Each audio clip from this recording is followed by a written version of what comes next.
Maya Terminal. I-on mo na sa kilid lang yun. Yan. On na siya. Swipe up. Then makita na nimo diri si debit and credit card payment. Then sa ubos na Maya, QRPH, WeChat and GCash. So, kung card, tap nimo ang card. Then i-type nimo ang amount na bayaran sa customer. Tapos i-proceed nimo ana. Pwede na i-tap ang card dali or insert diri. Then magawas na din ang resibo once bayad. Back lang nato.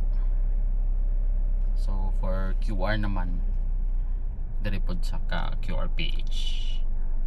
Tanan nga QR pwede dawaton sa QRPH. QRPH lang wa ka bawon sa iyang gigamit ni customer. Type lang ka na amount. Then proceed. So gawas na siya ang QR code. So i-scan na ng customer. Ayun. So to check your sales pod, sales nimo, back to menu ka, try ka sa more. Makita nimo sales history, transaction history nga na siya yung mga transaction ng ibang buwan. Okay, ayan, back nimo. Yun mo ni ang Maya Terminal.